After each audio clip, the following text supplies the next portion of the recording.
ఏ యువతనైతే బీజేపీకి ఇప్పటికి కూడా ఏ యూత్ జెన్జీ కావచ్చు, మిలీనియర్ కావచ్చు, పాతతరం కాదు, ఈ యువతరం డెమోగ్రఫిక్ డివిడెంట్ ఎవరికి వచ్చింది? బీజేపీకి వచ్చింది. బీజేపీ సోషల్ మీడియా వాడుకుంది. ఇప్పుడు బూమర్ అంటే బేబీ బూమర్ అంటే చాలా పాత వాళ్ళు.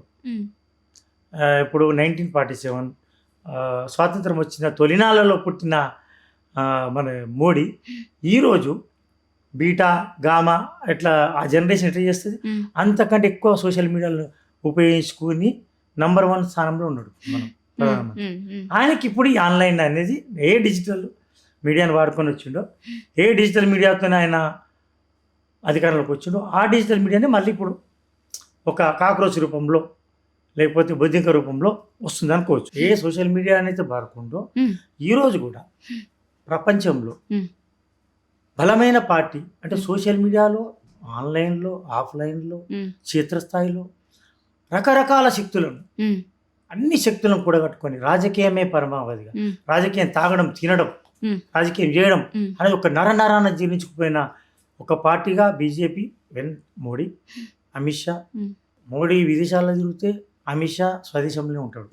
ఇప్పటి వరకు ఎక్కడ విదేశాలకు పైన దాఖలాలు లేవు. అణు మానిటరింగ్ చేయడం సోషల్ మీడియా, ఆన్లైన్. ఈరోజు కూడా మీరు అన్నట్టు ఆన్లైన్ ఈ digital party, satirical political party కొంత కదలిక తెచ్చింది ఇప్పటివరకు.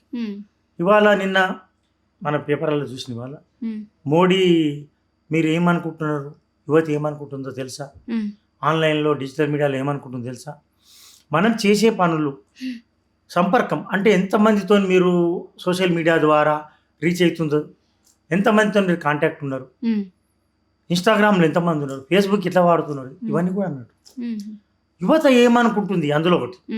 అంటే ఈ క్రమంలో ఈ సిజేపీ అనేది బొద్దింకల పార్టీ కొంత కదలిక తెచ్చింది.